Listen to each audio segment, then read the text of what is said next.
Welcome to episode 12 of Eternal Horizons, a Magic: The Gathering podcast where we look out on the legacy format and beyond. My name is Jasper Murison-Bowie, or just Jasper, and I'm here with my good friend Francis Cooper, aka FGC. How's it going, Francis?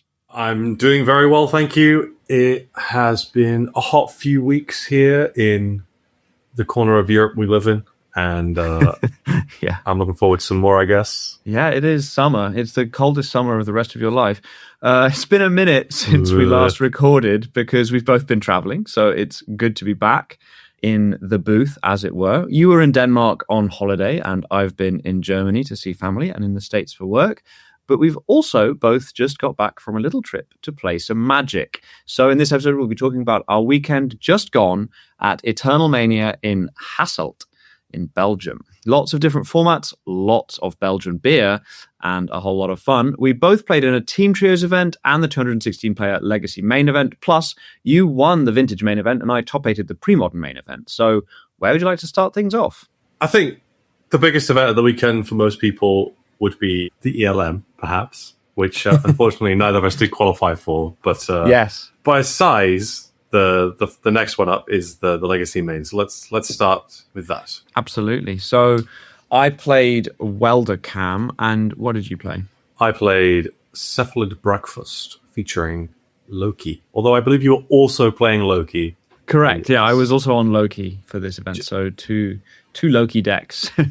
Do you want to go through why you picked your deck? I notably am aware that you are not playing Painter's Servant, which I know is a massively controversial thing. I know, it's very controversial, and I felt bad. I felt so bad about not registering Painter that I proxied my Lokis. This was a proxy-friendly event. I proxied my Lokis over my Painter's Servants just so they'd still be in my deck box.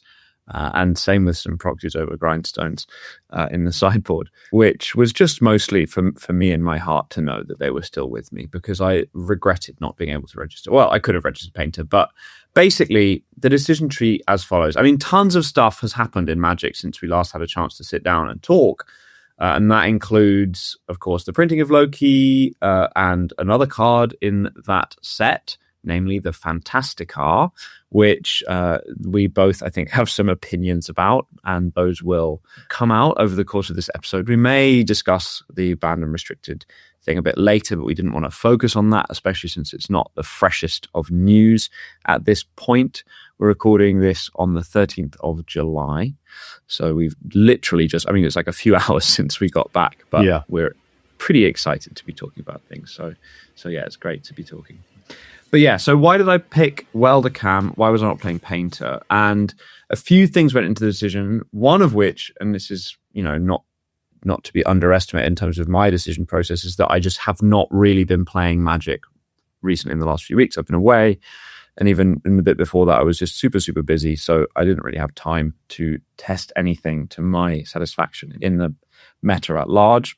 And the Welder Cam list that won the showcase challenge, piloted by Harry, is it 1312 or something like that? I don't know the numbers after the name, but I do know it's Harry's list. Yeah, Harry 1232, who is an absolute crusher, and he won the showcase challenge online with this very cool looking Welder Cam list. And I thought, look, I haven't had much time to test. This clearly is working in the meta. It's an archetype that I am familiar enough with, even though I've mostly played the Painter variants. I feel like I know the combo lines. I know how the deck is, broadly speaking, constructed. I was able to chat a bit with Harry beforehand. He was kind enough to just run me through a couple of the choices that he'd made and why. And so I felt good about playing an established deck that, you know, I knew could perform, rather than just sort of sticking to my, you know, previous Painter lists that I don't think are very well positioned. Certainly, I don't feel they're well positioned on paper, and the results seem to be bearing that out. And we talked about that a bit as well. Mm-hmm. Yeah, we covered your feelings on Painter. So I guess we were expecting Hasselt to perhaps be a Tron meta, and then as we talked about, things have changed. So Candelabra got restricted, so the stock Tron list got somewhat Candelabra, in fact, got banned. Candelabra didn't get restricted. Sorry, Candelabra got banned. We're both quite tired here. But Candelabra, that would be really quite remarkable. You can play 1. It's too expensive to play 4, so you can play 1. No, bring the restricted list to Legacy. No, don't do that. For the love of God. Sorry, too much vintage on my mind. So that rather put a damper on Painter, and then there wasn't much innovation going on in that space, and I think the new cards didn't do much to help Painter either, and this new list looked quite exciting, actually. And it seemed to be very popular across the weekend. There seemed to be quite a lot of it in the room in that artifact combo space. This seemed to be one of the dominant, maybe 2 builds of Welder in the room. And not much Painter. I don't think I personally didn't see any Painter. I don't know if the metagame breakdown reveals any Painter. I haven't checked. I didn't see any either. So it's kind of tough to see that for me, because obviously I love Painter, but I think there are just a few things. I think in a different metagame, Painter will thrive again. I think that the car stuff is tough for Painter because it's really a turn 3 combo deck, and Blast doesn't interact favorably with car, and people are prepared to answer artifacts, and so on and so on. So it's like the blue decks, are not as prevalent maybe at the moment. And the ones that are, their threats aren't as blue as they have been at times. Like, for example, the Felia deck, the threats, of course, you can blast a Quantum Riddler, but you cannot blast a Felia, and so on and so on. An Ancient Tomb puts a pressure on your life total that Car is very well placed to exploit. Like, you can't really afford to. You want to be able to take a hit from a Car against the dedicated Car decks, and then kill them on the crackback with a combo.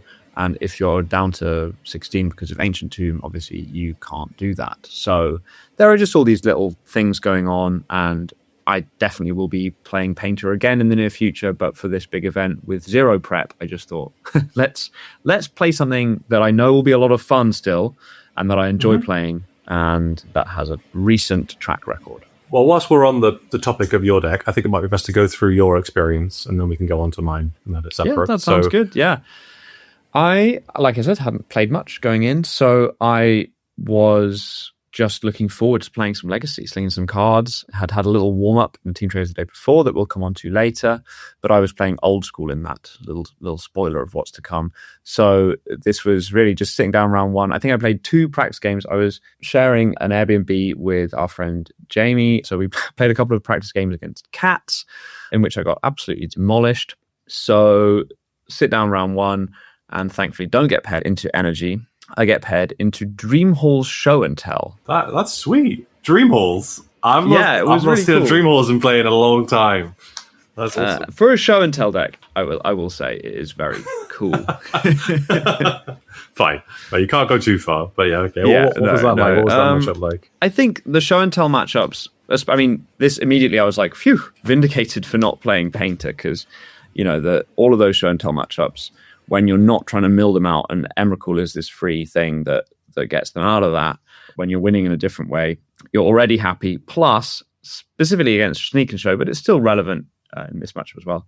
Cam as a fair card, Surveillance Cam, is so strong when someone's trying to play a big threat and attack you with it as their win con. Like, it's just a massive pain for them to interact with all your stuff.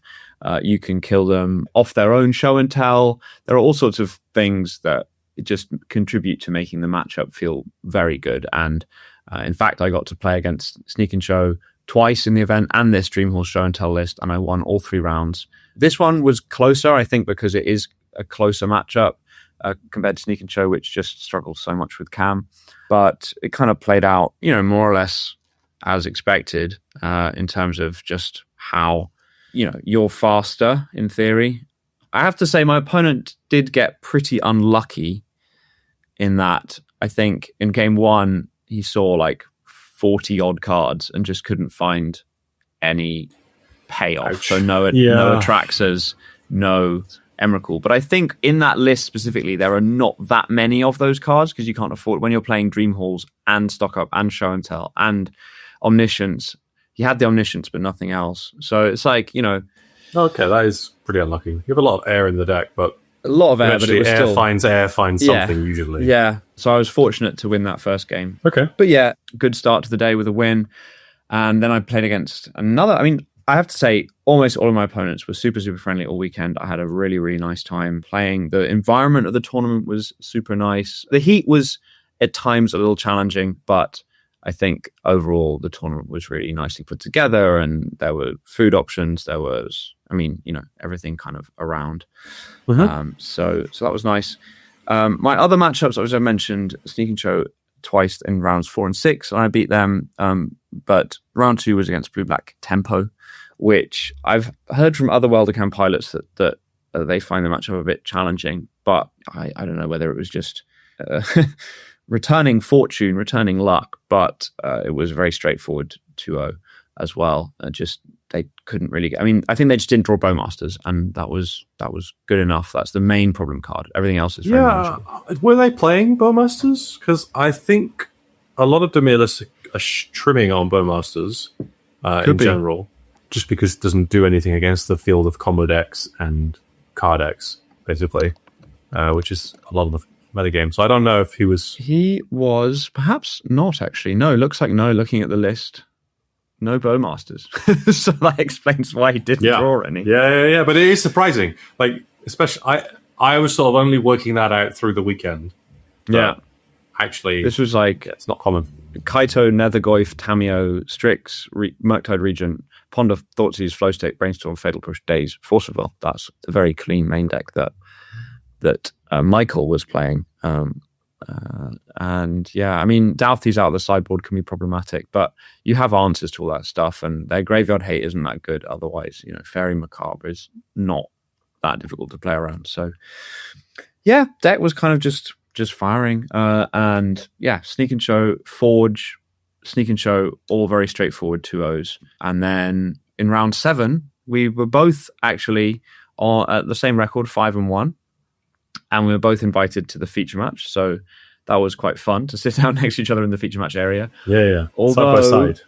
Yeah, side by side, which was very, very sweet. You were the actual feature match. I was only the backup feature match. And I think that our matches lasted roughly the same length of time. I'm not sure they even cut to our match, given that yours took it up. But we will, I'm sure, hear about that in a minute.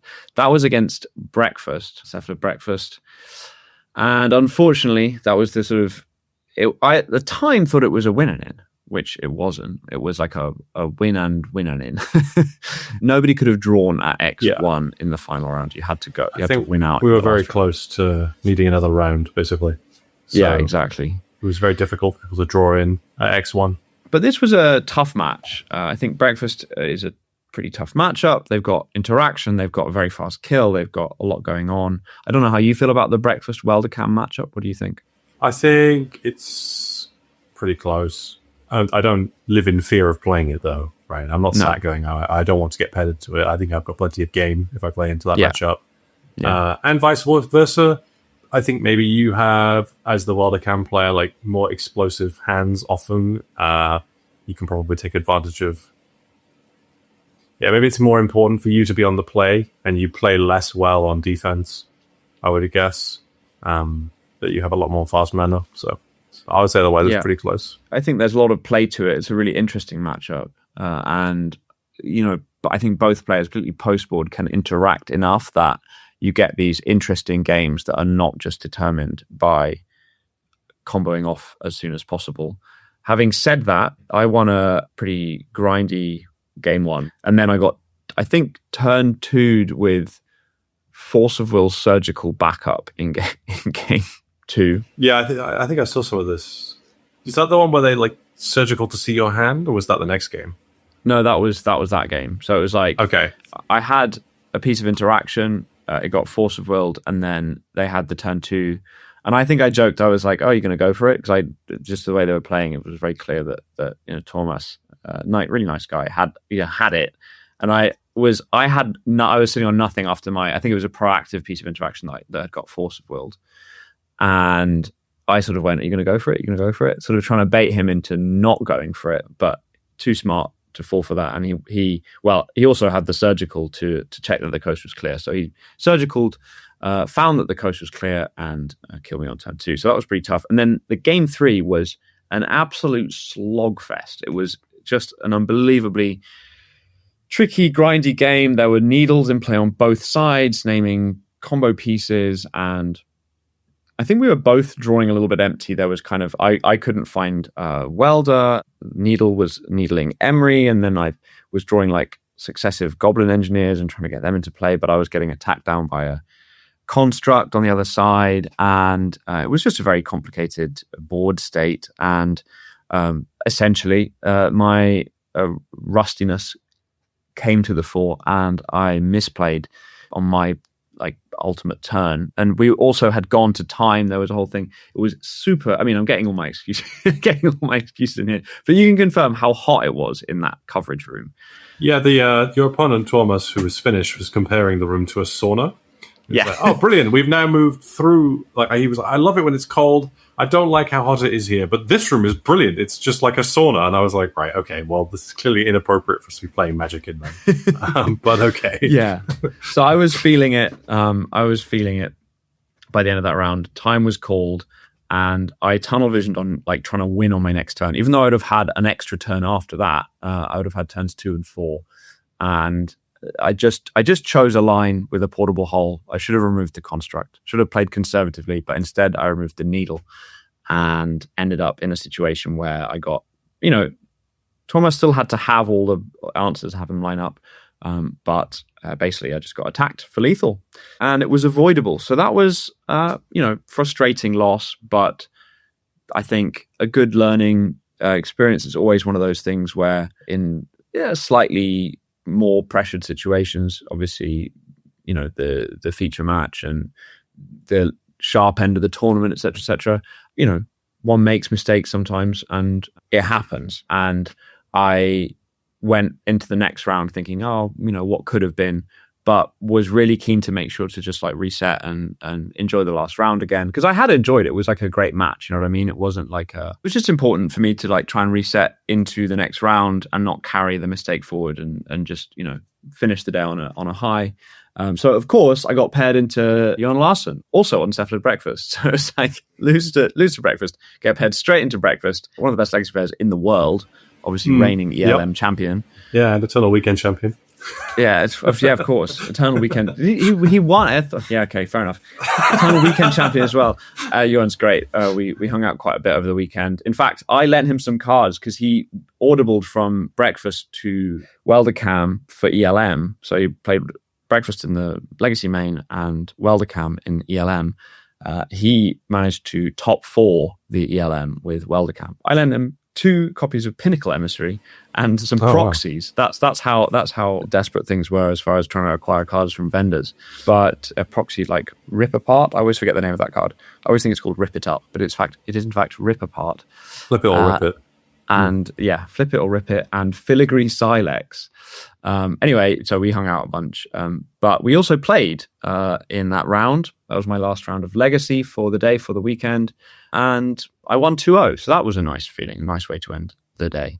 And sort of get my own back on Breakfast a little bit. Yeah, impressive stuff. Must have been tough though. Ended up 24th to min cash. Nice bit of store credit picked up for that. And I have to say, really, really enjoyed playing Legacy. I didn't have to play against Carr even once. The Forge deck that I played against was a Carless Forge deck. So, I mean, I didn't have the most balanced matchup spread. I mean, 3 times Sneak and Show, 2 times Breakfast is quite skewed. But the games tended to be pretty interesting by and large. The toughest matchup for sure is the Blue-White Fellier deck, which was also a partial feature match. We were called in after our game 1 to go in and be the backup because the feature match had finished really quickly. So that may be on stream, actually. I think someone messaged me saying, you're definitely on the Instagram account. So in that matchup, photographs of you sponsored by Red Bull. So I've been joking that I'm now a Red Bull athlete. So that matchup, unfortunately, even though I accepted the offer of the feature match, I kind of knew that it wouldn't necessarily be the most balanced thing, and I lost the one game that we played on camera. I ended up losing with no permanence in play, so that was not good. Impressive for your opponent. I got Wrath of the Skies to Oblivion. Okay. And Wasteland, I assume, as well? And Wrath of the Skies, Wasteland. I mean, it just didn't pan out that much, but that is the way it goes. Tough matchup. So anyway. You finish off 6-2. 6-2. Yeah. Were you pleased? I was very pleased. I had no real expectations going to the event. I just wanted to play some Legacy, have some fun, and not make too many mistakes. Obviously, I did make some, notably in that round 7 match. Of course, yeah. But the only way to learn is to live, as I kept telling myself over the weekend. Healthy. I have to say, it was really nice to be playing a big event. Hadn't played a big event since Eternal Weekend last year, so it was super nice to just sort of be back and playing some Legacy with a bunch of people. Nice thing to be doing. How did your event go? Well, yeah, I played Cephalid. This year so far, I was playing Doomsday, I think, last time we recorded a podcast, and I was playing with Flow State, which was sort of newly printed then. And I played that in the Spotlight Series Legacy Cup in London, which went well for me. But there were a couple of things that happened. One is that Tron got banned, or got the card banned and slightly weakened, and the other was that they printed Car. And I don't really want to play with Car, and a lot of the good Doomsday lists were fantastic card lists. That was point one. I didn't want to do that. And the other point was that they printed this great new card, Loki. So for those who don't know about Loki, it's a 2/1 legendary creature for 1 and a blue, and whenever a player or permanent becomes a target of an ability you control, you may draw a card. This only happens once each turn. So that naturally turns all of your Shukos and Nomads into machines for drawing cards, which is great. It's sort of like Nadu, but a lot worse. But Nadu, but a lot worse is perfect, basically. Yeah, because you sent me the card when it was spoiled, and you're like, I think you were playing this in Breakfast. Like, it's kind of like Nadu. And I'm like, well, it's so much worse than Nadu. Like, it's 1 card a turn. Like, so, it's a bit anemic, no? And also, it's a 2/1, which is a pretty terrible stat line, blah, blah, blah, blah. But I have to say, I have to eat my words, given that I also registered it. In my Welder Cam list, obviously it's not being triggered off Shuko or Nomads on core, but you have a bunch of baubles, and it triggers off a Welder, it triggers off Sewer Cam untapping your stuff, etc., etc., etc. So there's loads of ways to trigger it on both turns. And I think that's the crucial thing, is that it's not 1 card a turn cycle, it's 2 cards a turn cycle, because it can trigger on your opponent's turn as well. And it's fairly trivial to achieve that in both of our lists, I would say. Well, Nomads on core, turn 1 is representing turn 2 Loki, draw 2 cards every turn cycle immediately, which is, I think, perhaps the most efficient way to do it. Yeah. But, you can play other such legacy staples as Teleria, which brings me on to my round 1, which started off with a turn 1 Teleria on my side, followed immediately by a judge call from my wonderful opponent, Salvatore, who wanted to get a Oracle reading on Teleria, which was then presented to him, and the Oracle text is basically the same, and we had a very fun back and forth about why on earth I cared about banding. So that was a nice way to start, but obviously you can tap the land during an upkeep to target a creature, and that draws you a card, and you always have a creature when you have a Loki in play. So that was that. Lovely. So because the Oracle text on Teleria is... Oh, gosh. Don't ask me such questions as this. Let's have a look. Target creature loses banding and all bands with other abilities until end of turn. Activate only during any upkeep step. So a little cleaner, but basically the same thing. Yeah. Nice John Dryden quote on there, obviously. Lovely stuff. But I wanted to play basically a deck that had Force of Will, so I could answer some cards if I needed to. I thought there'd be a lot of combo in the meta game. Shocking. With that card being printed, it seems to have slotted into several different combo shells with several different wonderful names. That's the best thing about Car, is all the silly deck names. Yeah. Everything else about it is... Yeah, but Cephalid tends to prey on card decks. And I guess with Tron in the metagame previously, I think Dimir had fallen off quite a lot, and Dimir is a relatively tricky matchup for Cephalid. And as we were saying, the reason that might be is because of Bowmasters, but actually Dimir is not playing as many Bowmasters, so your X1s are more likely to live. And I think that might be part of why Welder did so well across both events as well, is that just more Welders were surviving because people weren't playing as much removal because of all the combo, perhaps, theoretically. But, I can go into my rounds a little bit. So I played versus, Salvatore, as I mentioned, on Blue-White Felia, which was a lovely match. Yeah, it was over pretty quickly. I won 2-0. I wasn't happy to face it. I think it's quite tricky. They often have things like main deck consigned to memory, but Teferi, Time Raveler, sorted most of that. I think it resolved in game 2 and took over the game. And in game 1, he tapped out and I managed to win with forcible backup, basically. So consigned memory wasn't particularly a problem in either game, which is the main thing I was concerned about, even though they drew lots of cards with Failure Riddler and whatnot. Round 2, I played against Thomas, our Finnish friend from the feature match area, but that was obviously a Cephalid mirror. There was one game of note in this matchup that was very frustrating for me, where I went for the combo, he didn't interact, and I thought, I wonder what he's got. He's got 4 cards in hand and a Tundra open. Maybe he's got a Spell Pierce. I did sort of think maybe he's got Arms Charmed, and I was hoping that I would hit my Cabal Therapy to check his hand before I carried on. But my Cabal Therapy was the very bottom card of my deck, and I got chanted as I milled it, and I died. So I lost that game 1. And I also lost the game 3 to Orm's Chant. So that was me at 1-1. But we had quite different lists. I think he was on Voice of Victory and Orm's Chant.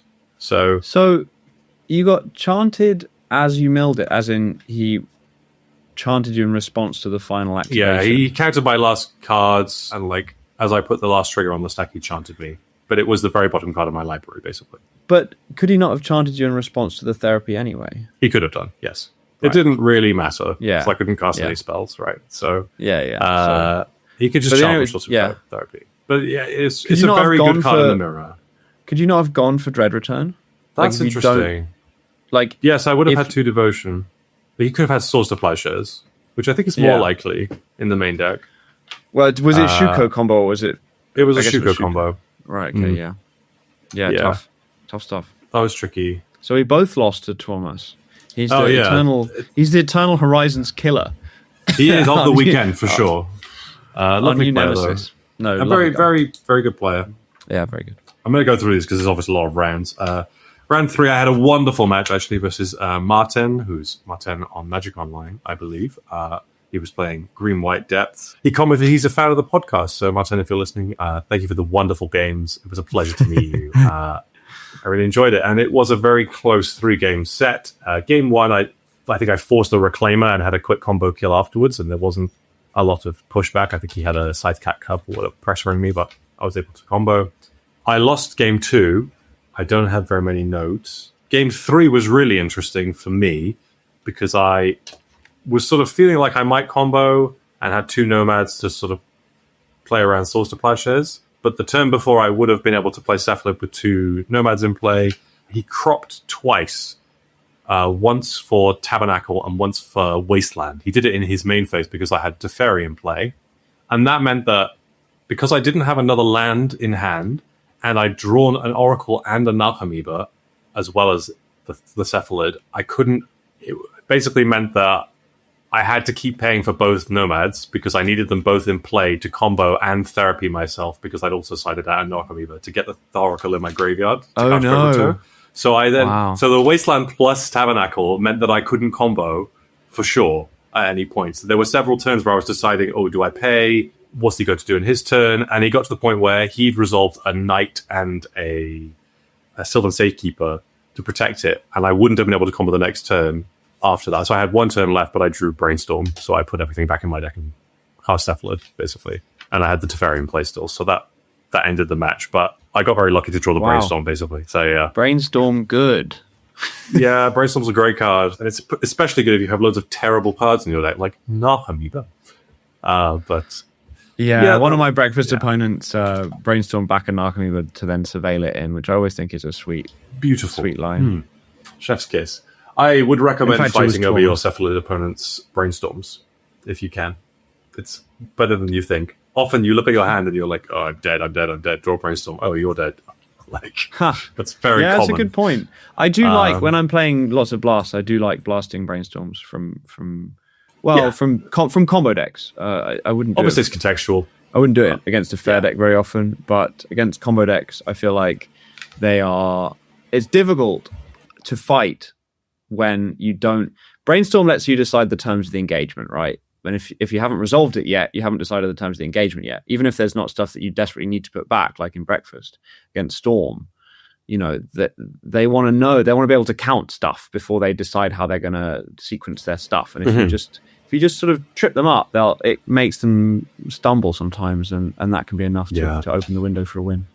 Especially with conditional counter spells versus resource-based combo decks like Storm, it's I think very often a good play to be able to counter their cantrips, because you obviously reduce their volume of resources, and when they don't have cards like Fantastica in their deck, they have to be able to build up the resources. I guess they could Echo or whatever, but historically those cards didn't exist, and that was the heuristic that you should use. I guess always blast and spell pierce their cantrips, because they'll always have mana to pay for days, or they'll be able to duress you, and Well, I had a great spell pierce moment in that event. Actually, I had one sideboard spell pierce that my Forge opponent was really not expecting, and unfortunately for him, he mulliganed to 5 in game 2 and tried to go for a very early turn 2 ring and got that spell pierced, and that was basically that game, unfortunately for him. Yeah, spell pierce is good when your opponent doesn't have any cards to play as lands. So. Yeah, but it's also like, you don't expect. I mean, he certainly wasn't expecting it. He was like, okay, he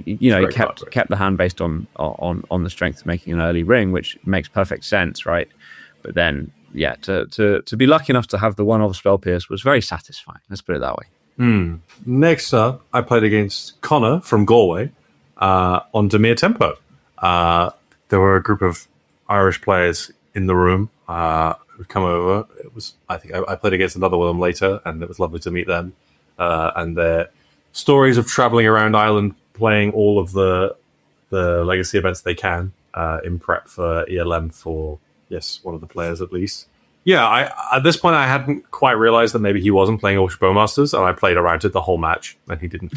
He might have cast it once or something. He might have had like 1 or 2 copies, but it wasn't stock as far as I was aware. I did manage to get there 2-1, but it was quite a grindy affair, basically. And I managed to... Oh, he did have to... Actually, he definitely had some non-double Spellmasters, because I managed to have Shuko, Nomad's Encore, Cephalid, and he couldn't kill my creatures, and so on. So, that was that. 2-1. I played against Jakob on Omnitel, 2-1. I think, that's a pretty reasonably favoured matchup. It's not amazing. I was actually quite worried about Carpenter Flowers post-board, because I can't really afford to play ways to interact with it. And he had it both games 2 and 3. which was interesting, but I did also get there.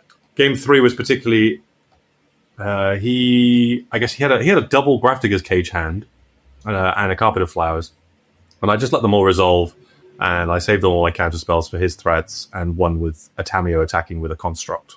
He, I think, was surprised that I played it that way. He asked me after the match, like, why didn't you fight over my cages? I thought when my cages resolved, I was clear, I could resolve my threats, that sort of thing. But my hand dictated that I just didn't care about Grafdigger's Cage, and I just thought, great, you're just discarding cards and spending mana on them. That's nice for me. Yeah. So that was that match. Then round 6, I played against Dominique on Doomsday. So the first appearance of the Fantastica for me in this tournament. I won 2-1. Game 1, I got Doomsdayed. I just didn't draw. My opening hand didn't have the interaction. I had a few creatures, and I was looking for a part B and didn't find it, and he killed me on turn 4 or something. Game 2, I beat his turn 1 Doomsday after thought seizing me, because I worked out what pile he'd built and knew I could tap out on various turns and exactly what I was looking for to beat him based on what he had in his library. So sick. Being a Doomsday player was quite helpful. That's very satisfying. It's really satisfying to be able to work that out. Obviously, you have a lot of Doomsday experience. I merely have a lot of experience playing against Doomsday, but it is really satisfying to figure it out. So nice work. Yeah, and then game 3, it was maybe the best Tamio was all tournament. It wasn't particularly good in this tournament. I think Tamio was... I was only playing 3, not the usual 4 that people have been for a while, but it's just too slow at the moment, so I did cut down to 3. But this game was just Tamio, attack, flip Tamio, and there was basically a turn where he thought sees me and saw triple force, triple blue card Flusterstorm, and he just conceded. Yeah. So, and I had a Tamio on 6 or something at that point. And he said, I knew when you didn't tick down Tamio to 1 that I'd lost, because I had a force in the graveyard already. Yeah. Yeah, fair play. He was very switched on, and he was, a lovely guy. Just he smiled through that as well. He thought sees me and laughed and went, well, fair enough. And I was like, yeah, well, at that point we were only X and 1, so he took that really well. Next round was the feature match, which is all on camera. So yeah, lovely match sitting next to Jasper. At this point, I think there were 5 players from London, all at 5 and 1. Yeah. So myself, yourself, Jamie Hardy, James Mills, and Brian. Brian, who did make top 8. And I think top 4 and got one of the ELM invites. Yeah. So, yeah. Congratulations to Brian. Shouts to Brian for sure. Yeah. Stone Cold Killer, he top 8'd the ELM the next day as well. So, back-to-back top 8s. Back-to-back one top to watch. 4s, I believe. Did he top 4 the ELM? Okay. I don't know if he top 4. I think he lost in quarters. So, yeah, top 4 Legacy Main, top 8 ELM. That is crushing. Yeah. He just doesn't seem to make bad decisions in games. It's quite guys, it's really easy to be good at Magic. Just don't make mistakes. I know it's weird to say, but playing against him feels like that. He just doesn't seem to... He's just very, very methodical and sits and tries and clearly just sits and thinks and just then makes the best decision, which is a brilliant trait if you can do that. But yeah, 5 and 1. So I was feeling pretty good at this point, but the wheels fell off. So I played against Uli in a feature match. And I'm multi-5 in game 1. I managed to win, though. So this is all on camera. So I therapy him and I have a Shuko in play and a Cephalid in hand and a Nomads in hand. I'm not sure. I think maybe I could have played this slightly better. I think looking back, I could have won that turn. But I therapy him basically when I don't need to because I have one removal spell beat. But actually, it's tricky. I think... Statistically, I should just go for it. Basically, I have Nomads and Cephalid in hand and Shuko in play. So I can beat one removal spell, which he'd shown me Once Upon a Time and Generous End. So that tells me that he's probably on some sort of creature-heavy deck, and he only had 3 mana or something, or 2 mana, so he only had 2 mana. So you could only play one Orcish Bowmasters. I was like, that's the card you're likely to have in your Once Upon a Time deck. For some reason, though, I therapy him instead, and see he has 2 Fatal Pushes and a Once Upon a Time, which does beat my combo. So then I play the Nomads, flash it back, hit the two Fatal Pushes. He casts Once Upon a Time when I pass and finds the Orcish Bonebusters, which is what I would have named, which is what I named on the first cast. So that's a bit convoluted. But basically, we end up passing back and forth, and I eventually just draw another Nomads and kill him through one Orcish Bonebusters. That was game 1. But game 2 and 3, it goes probably how it should go. I think it's a really bad matchup. He had main deck Doughty Voidwalker, multiple Fatal Pushes, multiple Orcish Bowmasters, Thoughtseize and Inquisition and Wasteland.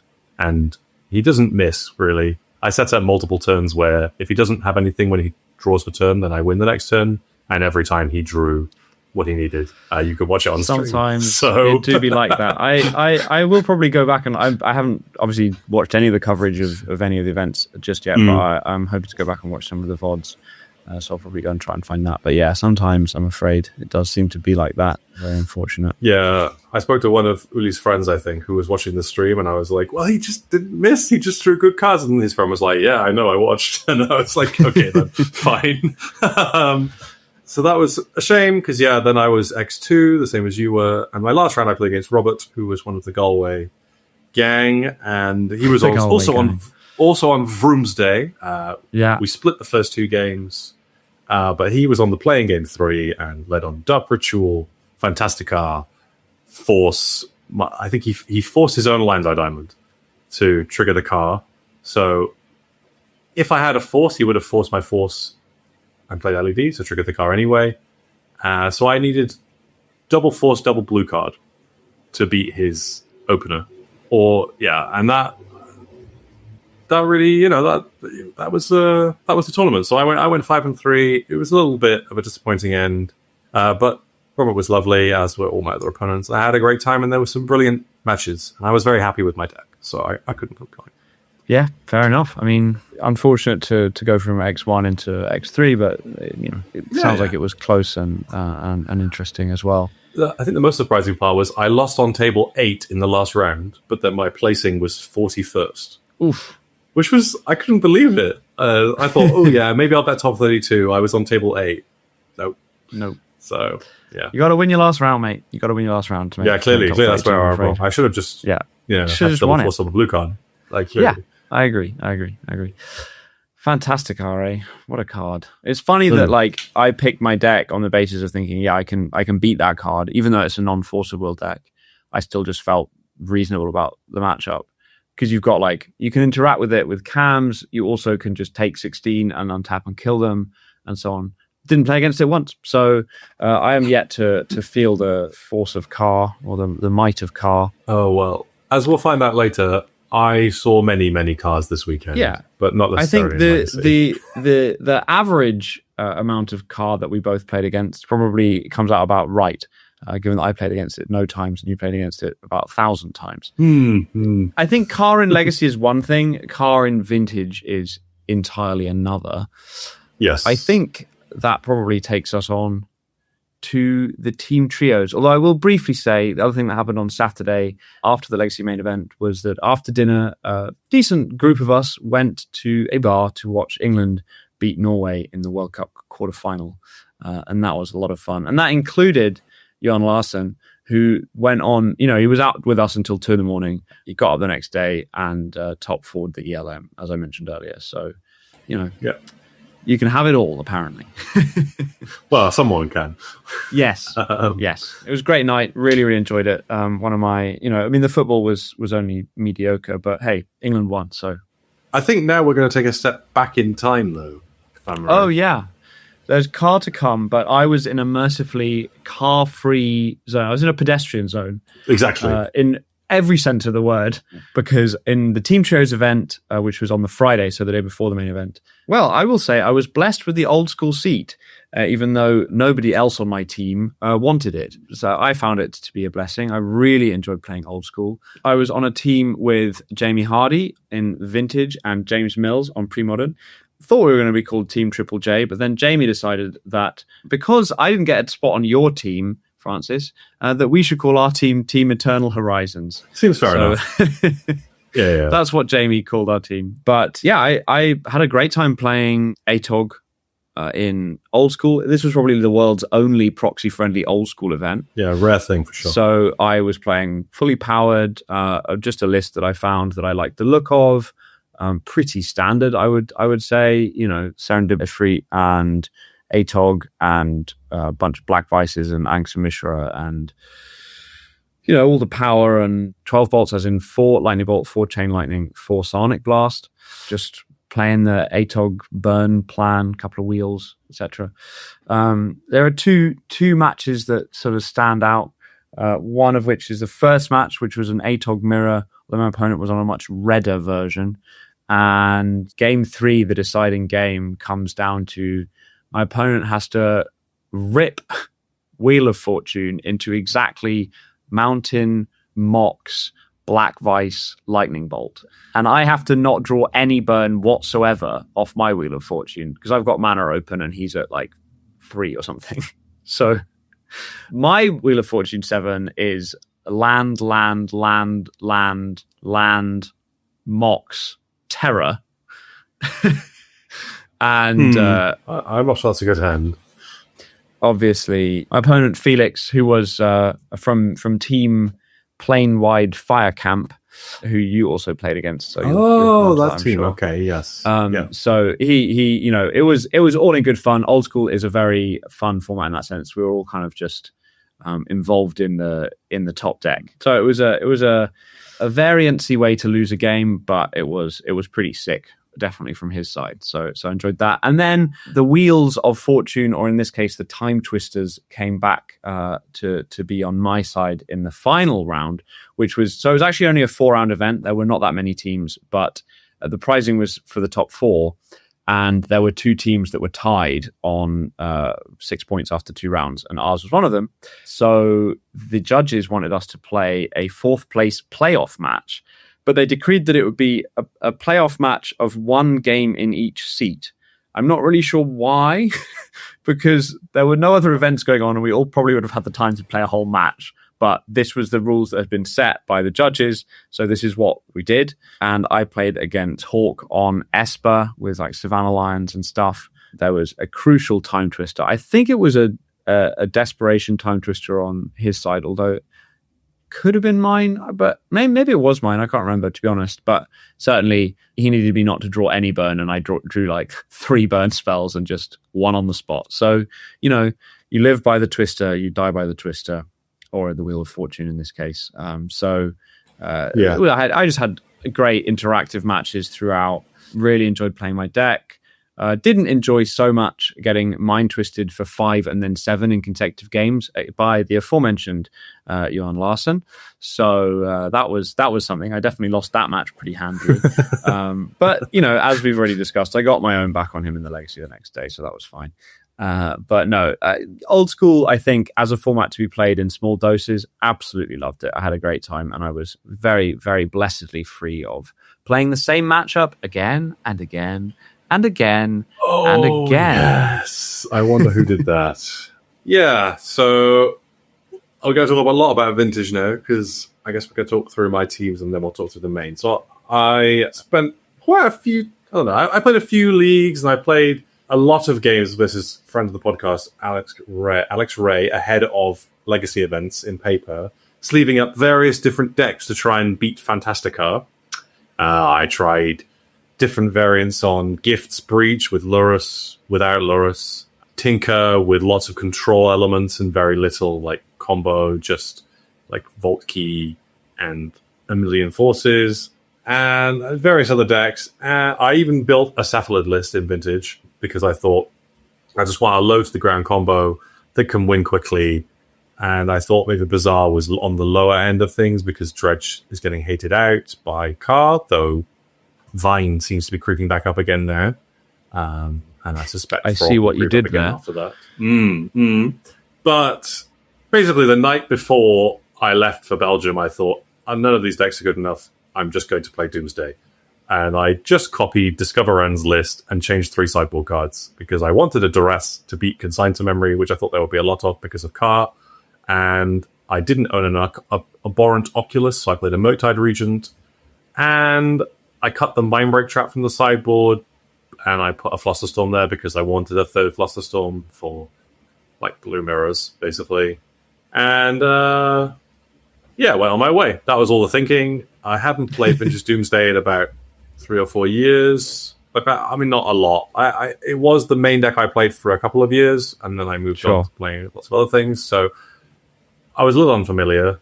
I played about 20 test games with Jamie Hardy. He was playing Raker Shops on the train, and I lost a lot of them. He seemed to have Black Lotus in about 12 of the 20 hands or something. And I wasn't feeling very good. I was thinking, this is great. He didn't repeat that trick during our team event, which is why we only went 2-2. Come on, Jamie.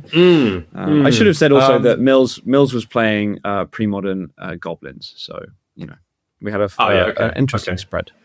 But, so I had this Doomsday deck, and I thought, well, no, they can't have Black Lotus every time. So, I mean, I'm not trying to be rude here, but I played against Raker Shops 4 times in this team's event out of 4 rounds. And I went 4-0, and I don't remember much. Honestly, most of the games, didn't go past, say, 3 turns between the 2 players.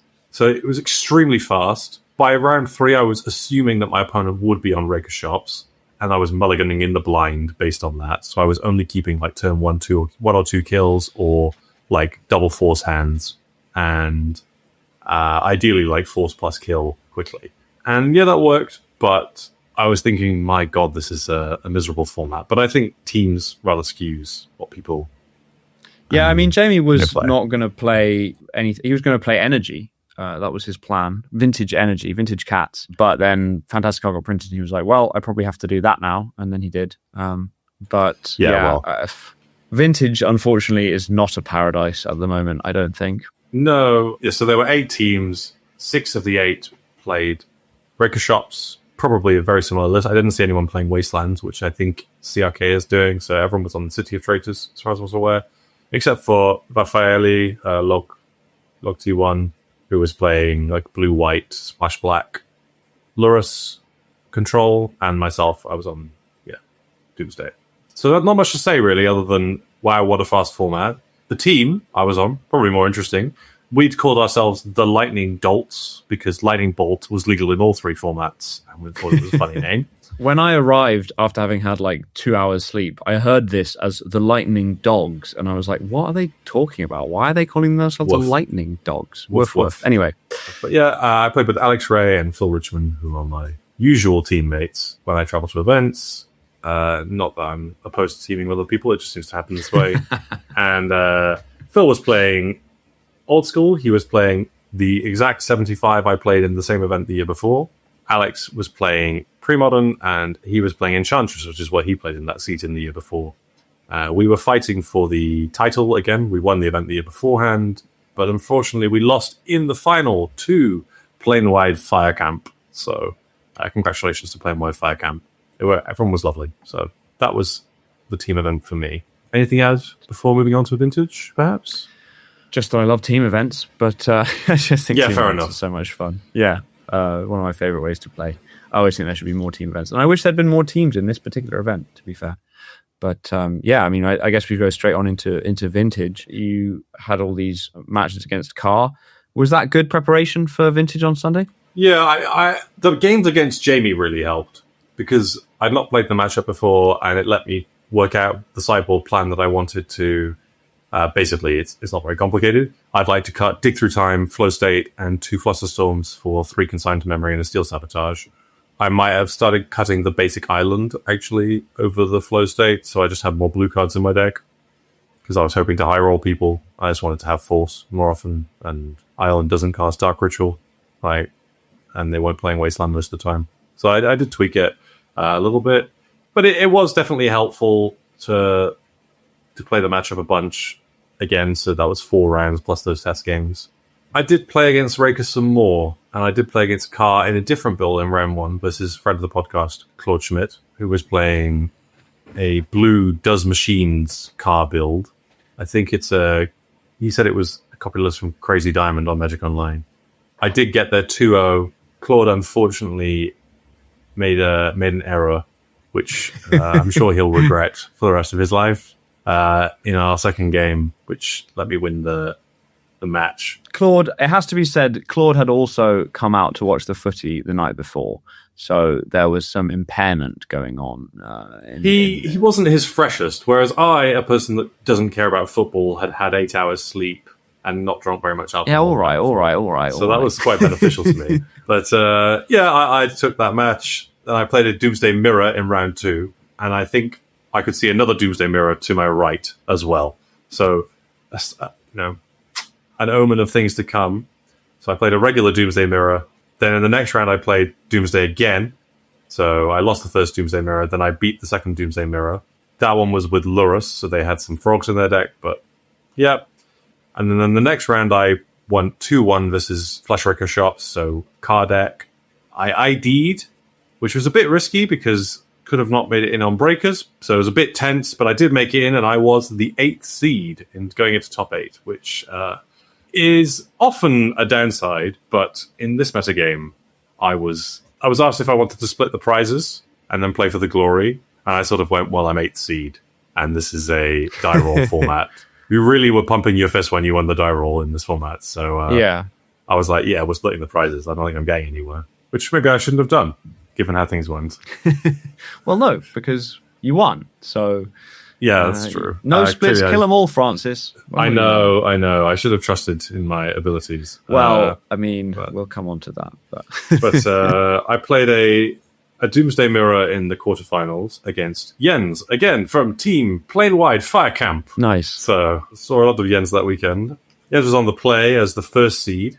He kept a hand which was pretty interaction heavy, so I think he had a Force, but he had like 2 no interaction heavy. He had a Force, and like maybe he had the Mop Sapphire, and a bunch of cantrips and flow states, basically. But I ripped Black Lotus, and I had either turn 1 or turn 2 kill with Force backup, basically, in our first game. So that was pretty done and dusted, or kill in 1 turn.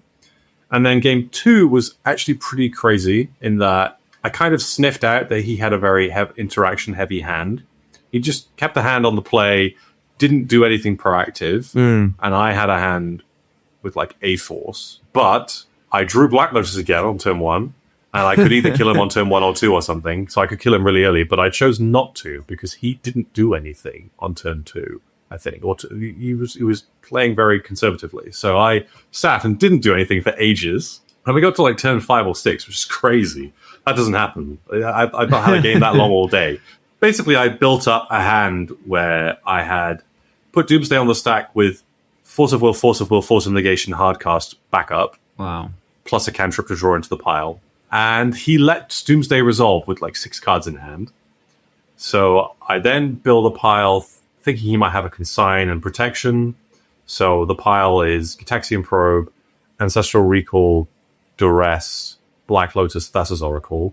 I'd gushed earlier in the turn prior to casting Doomsday to see what I drew, obviously, and I put Undercity Sewers back in my hand. So if he'd countered the Ancestral, then I would have like drawn the Duress and played the Undercity Sewers, milling the Lotus to cast the Oracle next turn.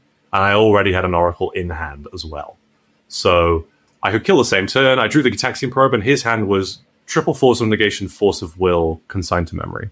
So it was either 3 forces or 2 forces and a Consign, which basically my double Force of Will, Duress, double Oracle hand beat, no matter which way it played. But I was operating with perfect information, and he was operating with near perfect information because he could see all of my exile, so he could work out what I was doing. So that was really interesting. Alex took some photographs of that with all the forces on the stack and things. But yeah, I saw those. I heard about this game, and it turned out that it was the Duress was non-standard, I think you said, and then the Duress was one of the cards that I added to the deck to beat Consign because I thought people would have it. So that's what ended up swinging it, right? Is that he had factored everything in, but not the Duress. Yeah, I mean, I actually could have beaten one more, if I'm being honest. We got to the point where I had a Lotus in play, an Underground Sea untapped, and an Island untapped, and my last 3 cards were Oracle, Duress. So I had 5 mana to cast all of them, and his last 2 cards were Force and Consign to Memory. So my pile beat an extra Consign as well. Nice. Which is fun. You just had it all, Francis. You just had it all. It's great. When you can just build your deck in the order you want, it's pretty busted. But yeah, there was a lot of conversation afterwards about, like, was there anything I could do? Could I have beaten this? The answer was no. Like, I think he had to stop me killing him that turn. I think he had to, like, force my probe so I didn't know what he had, and then hope I don't just go for it, or I can't draw any further. Is a reason why I dislike cards like Probe so much. I also don't like Discard. I don't like Duress or Thoughtseize either, because I love all of that grey area of, like, I don't know what's going on exactly, and I need to I need to make heuristic based probabilistic decisions on things, and then once you have perfect information, it becomes quite a lot less interesting to me personally. But obviously it's a very strong effect to do. Someone else has said that. I think it was someone on the VSL, it was Brian Kelly, I think, said exactly the same thing. It was like, I hate Duress. Like, basically, it spoils the game. I don't like it at all. I really don't like it. Yeah, for me, often, like, getting Thoughtseize on turn 1 is like, well, you know, you've taken some of the interesting, like, mind games and sequencing stuff out of it. It's like, if you know everything that I'm doing, then Gitaxian Probe is stupid. Yeah, Gitaxian Probe is obviously the worst offender in that regard, because it's free and blah blah blah blah. Anyway, we don't need to get lost into the weeds too much. The point is that you won, which is sweet. I won 2-0, which I was surprised at. I didn't expect to win the mirror on the draw. I'm sure that Jens is a very capable Doomsday player, so I was quite happy to get there on that. The next round, I played against Jeremy on Fantastica Raker Shops. Jeremy had just previously come off of a top 8 at NYSE, where he'd won in Locksjet.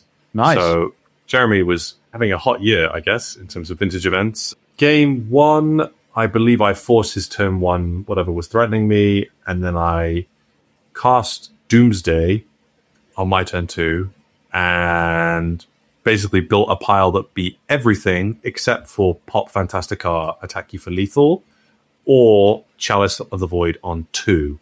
So I could beat Vexing Bauble and Khan, and I guess I couldn't beat Trinisphere, if I think about it. Yeah, I couldn't beat Trinisphere. So the pile was like, I had a 1 land in play, I had a fetch land in hand and a gush in hand as my last 2 cards, and it was, a pile that cast Oracle after gushing, after fetching a card, sort of thing. So Yeah, I would have drawn Oracle for turn, so I would have definitely had it, and then I would have fetched an Underground Sea and gushed into Street Wraith and gone through my pile. But he went like Grim Monolith, Key, Tezzeret, Mox, and found Chalice and played it on 2, so I died. Basically, so he won game 1. Game 2, I forced his ring, and then he didn't do anything for 2 turns. So I assumed he had a bunch of Mindbreak traps, so I was sculpting to beat a trap. So to resolve Doomsday as like my first card, then Gush as my second card. So I Demonic Tutored for Gush, and then I would like build a pile that beat trap that way. So I would have put an island back in my hand, played a Sapphire, like, and so on. Been able to cycle into an Oracle, like play the really slow piles to beat trap because I thought he must have it. But then again, I drew Gitaxian Probe and saw he didn't have it, and he just had nothing. He had like Black Lotus, 2 Mox, and Mana Gryph or something. And I just went, oh, brilliant. Okay, well, I'll just win the game then. So that was easy. He just didn't draw anything. It was a reasonable hand, but like he was just sandbagging for Car and representing trap. But yeah, Gitaxian Probe again. And then the last game was he played a grid and a ring on turn 1, and I won the game on turn 1. So thank you for Defense Grid. It was really good, and he had the Mindbreak trap in hand, so that's good for me. Ouch! And then I played ouch! Yeah. And then to wrap it up, I played in the finals with his Oath, which is a pretty good matchup, but it was quite tense. I won game 1 with a turn 2 kill with Force backup or something, and he had a Force. That was pretty rudimentary. Game 2, I set it up where I was going to kill the next turn with Doomsday into Gush. I knew his hand, and I knew I had it beat.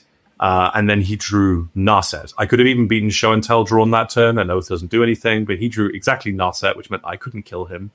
So I gushed in response, and then cast Doomsday the next turn and built a pile that beat the Narset, and would have also beaten a Force. So it was like draw Duress, cast Time Walk, after duressing whatever he would have put in hand as interaction, and then Demonic Tutor for Oracle to win with 2 cards left, or Demonic Tutor for Force and win with Oracle later. That was the pile. He drew Show and Tell and could beat my Flusterstorm that turn and put in Grizzlebrand, and that was that game, basically. I couldn't kill him. And then game 3, there was a crazy end to the game where I set up a Consult line with Flusterstorm Force backup on turn 3, I want to say, but I had a Lotus in play.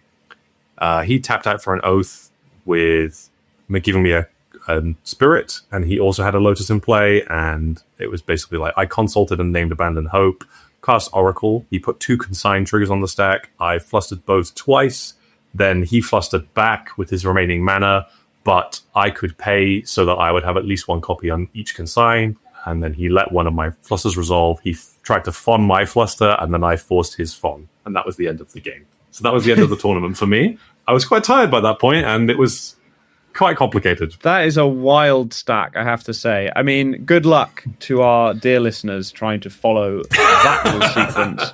I don't think you might have to hit the rewind. Yeah, slow it down, maybe. If you really want to, 0.5 speed. But anyway, yeah, sounds fun and intense, and you came out on top. So yeah, I was happy to play the deck, obviously. FGC Vintage Champ of Eternal Mania 2026. Very nice. Yeah, it was a lot of fun. I really enjoyed it. There were lots of tight games. I did make 1 misplay earlier in the tournament, and I was kicking myself, but I managed to recover and get there, so that was nice. Good stuff. Whilst I was doing this, you were playing Premodern, which I know you've been sort of pushing through this year. Dabbling in. Yeah, exactly. Trying to find something you love. I've been dabbling in a few formats this year, I suppose. I've started playing old school. I've started playing a bit more Premodern. And I think, I've talked about Welder Survival on this podcast before because that's the deck that has really called to me the most of all the Premodern decks that I've tried. And I actually, going into the weekend, I knew about the England game on the Saturday, and I hadn't booked the events that far in advance, even though I knew I was traveling. So I was just leaving open the possibility that I might not want to play Magic in the morning on Sunday. And so I basically just was like, well, I'll put this Premodern deck in my bag and I'll take it with me. And if I want to play Premodern on Sunday, I can. And if I don't feel like it, I won't. So I woke up on Sunday morning feeling a little worse for wear, but managed to make it to the venue and sign up for Premodern in time. It wasn't too early a start. It was like a 10:30 start. So I was like, well, I can probably hack this. Although I was feeling a little bit rough. Belgian beer is quite strong, but yeah, I made it, signed up, sat down for round one, and got absolutely demolished by goblins. Like, game one, it was like double lackey, double matron, plus all of the interactive ones, Fnatic and in Gem Palm. Fnatic is quite awkward against my deck full of 1/1s. I love Welder Survival. I think it's a super sweet deck. And amazingly, I still was in that double matron game, and unfortunately, my opponent top decked. Dimitri was a great opponent, and he was very humble afterwards about his good fortune in the game. But yeah, he like top decked another piece of interaction to get rid of my blocker, coming with a lethal pile driver after I'd shot down his whole board by survivaling for Goblin Sharpshooter. He had a few X2s left, and they were just enough to attack me down for lethal. I think I was probably stabilizing the next turn. But game two went much the same way. So I'd roused myself and got eaten by goblins. But to be honest, was just having a lot of fun playing Premodern, playing my silly survival deck. Lots of people had to read my cards throughout the day. I think my favorite example of this is one of my opponents who had to read almost all my cards, which is fair enough. Hadn't played that many Premodern events yet, and was playing a borrowed deck from a friend, which is sweet. You know, had to read like Survival of the Fittest and had to read, I don't know, whatever else, Wall of Roots or something. But then I played a Shield Sphere, and I'd got into a habit of like handing over my cards to let him read them. Very generous. Yeah. You know, just like it makes the game faster and it's more pleasant, right? So, but the funniest thing, I hand over this Shield Sphere. He's like, no, I know what Shield Sphere does. What? Like of all the cards in the deck, it was like Shield Sphere. Yeah. Well, they're just like a mono Cheerios player. I don't know. He just said that's what you know. He knew what Shield Sphere does, which I respect. I love Shield Sphere. My MVP for the day for sure. I won me a bunch of games. It's in the deck so that you can survival for it at the end of a survival chain where you've got an active welder and you've put a Triskelion and a Thopter Squadron in the bin, and you want to weld them back in, and you need a survivalable cheap creature, and that is Shield Sphere. Also, it blocks for ages. One of my opponents said that he felt like he couldn't beat it because like it was like blocking his wild mongrel. I feel like if your deck can't beat Shield Sphere, that's a problem for you. You know? Anyway, so I lost that first round, and then in round two, definitely the previous evening's revelries came back to bite me because I was 1-0 in games and time was called. I just apparently can't read / there was a die on a Terravore, and I've not played enough Premodern. I will never again forget that Terravore has trample. Let's put it that way. Oh my god. That is a big keyword to miss. One of Amandin's I made a block that had me dead and was like, oh, and my opponent held me to the rules of the game, which is their prerogative. It did mean we were both on a draw, so it was... You know, I don't want to linger on it. It was a perfectly allowed thing to do. The judge said, this is Comp Ariel. Nothing I can do, I'm afraid. You blocked that way and you're dead. Never mind. Again, it was one of those, let's reset moments. Let's just move on. Like, I had a draw. I should have won. Doesn't really matter. I'm here to have fun. I just want to play my silly welder deck and have some good games. Next was against Stifle Naught, in which game one was just like, he just made a turn to Dreadnought on the play, and I was like, oh, I guess I'm dead. Countered. Yeah, that's difficult. I had the orangutan in hand in my opening hand, but he had counterspell, so that was that. But games 2 and 3 were a bit nicer for me. I had much more Tangle Wire action. Tangle Wire, absolutely awesome magic card. Does a lot against the blue decks. So yeah, the round 2 is against Terrageddon. Obviously, it was Terrageddon with a red splash, and since looking at the lists, they're all published online now, which is sweet. My matchups went Goblins, Terrageddon with a red splash, Stifle Naught, Terrageddon with a blue splash into an absolutely sick brew with like Intuition, Arcanist the Omnipotent, and Mind Over Matter, which was a sweet deck, but just really struggled against Tangle Wire and a load of... I mean, like, I had lots of answers for Mind Over Matter on my sideboard, so I didn't feel too bad about that. But it was a really cool brew, and I really enjoyed playing against Vincent. Into Terrageddon with a black splash. So it went like basically Terrageddon every other round. And that was the man, the myth, the legend himself, Gary Campbell, Legacy Grand Prix Gary Campbell, on Terrageddon with Vindicate. And that was a winning in, and he was a little disappointed because he was X1, whereas I was X11. So he was hoping to get an ID into top 8, and he got pared down. And that meant, I think, that everybody had to play. I'm not sure. Maybe people did play, and then some people when they saw that I won, they they drew. I'm not sure. In any case, we had to play it out, and I had to, unfortunately for him, I had 2 Korean Rangers that beat him down from basically 20-0, while he failed to find anything of note. Okay. It wasn't quite that extreme, but they did. I mean, they were helped by a Sylvan Library on his side digging for stuff, and then a Genesis came down to lock the game up. But it was bad beats for Gary, I'm afraid. Sorry, Gary, if you're listening. But yeah, made it into top 8. And then there were some members that wanted to split, and I was one of those that didn't, which of course, inevitably, I knew as soon as I said I'd rather we didn't split, that I'd go out in the quarterfinals. But it was... Actually, I was really fine with that, and I didn't want to split. In case anyone was like, "Oh, why would you not split?" It's like the minimum prize was €100 for top 8. The split would have meant that everyone gets 150. So it was like, it felt to me fairly like much of a muchness in the end as far as the prizing. But what I really was keen on was the games, the top 8 matches. And since there was no trophy or anything, I felt like people were saying, "Oh, we can split and play for fun," and I was like, "Well, I want to play for stakes. I want to have that."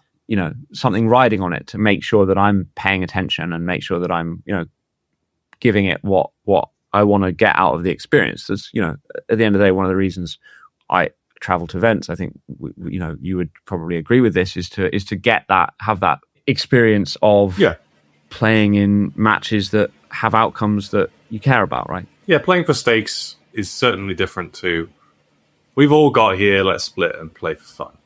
And if people, we split the vintage, and it still felt like there were real stakes because I think people didn't care about it, but need the credit. It was just like, we'll move on. This is an easy thing to do, and we'll all just get something, and then we'll play. But there were people who were like, "Oh, I'd probably go, whatever," and I was like, "Well, it was early enough in the day. I think it was still like only like 5 p.m. or something.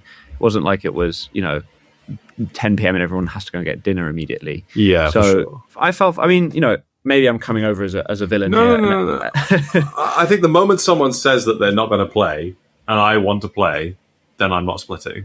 Yeah. Right. Because then I still play all the rounds that I could play. Yeah. So that was that, and felt very vindicated by wanting to keep playing, because even though I lost in the quarterfinals, and again, I lost to some pretty sloppy play on my part in game 1 that I definitely should have and could have won that game in multiple occasions. I really felt like I wanted to have that experience of playing at the end of a day of Magic, like a quarterfinal that I wanted to win to keep going. Just, test yourself in those situations. And I didn't feel bad about, obviously I would have rather not made the mistakes, but in the end, I felt really good about the whole day, having come back from like 0-1-1 to top 8, and then have this really sweet and extremely grindy, very interactive match against Thomas, who was a lovely opponent on Groatog, and they were super back and forth games decided by a pair of very crucial fire and ices, getting rid of my blockers for some very, very large attackers. So no, it was a sweet tournament. I had a great day.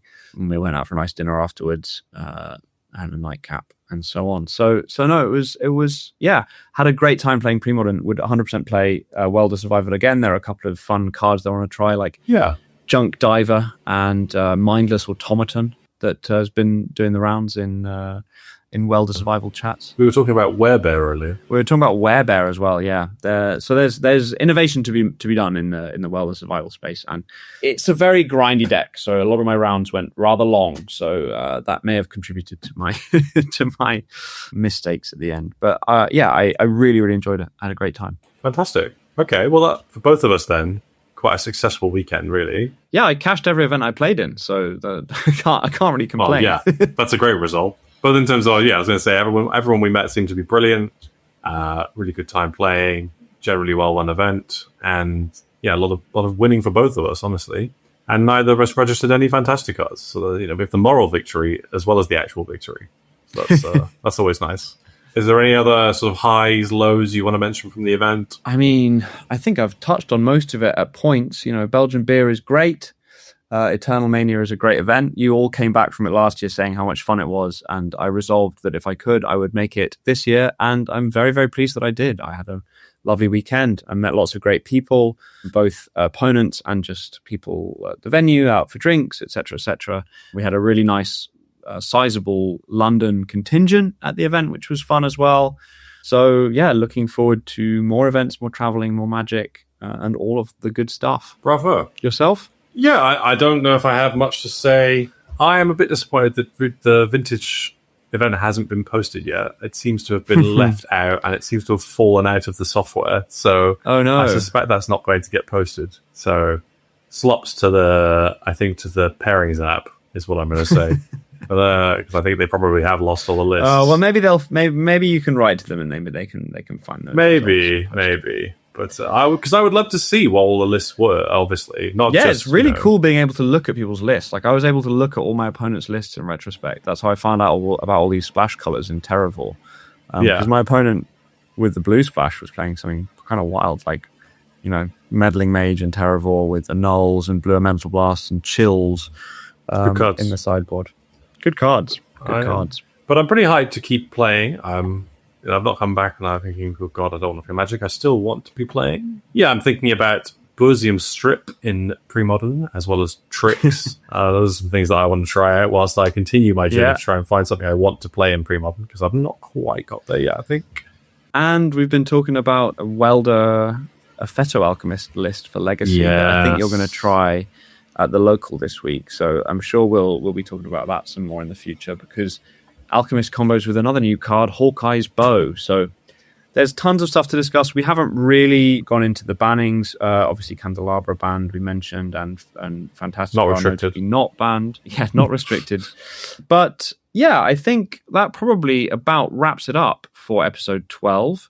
I'm sure we will talk about all these things. Perhaps we'll get a better picture of how the meta is responding to the new vehicular threat in coming weeks, whenever we record our next episode, which hopefully will not be as big a gap as it was between this and the last one. But thank you for staying tuned, dear listeners. Thank you, Francis, as always, for being a wonderful co-host. And thank you very much for listening. Please do follow us on Spotify, YouTube, or wherever else you get your podcasts, and leave us a comment or a rating if you're so inclined. Goodbye. Goodbye.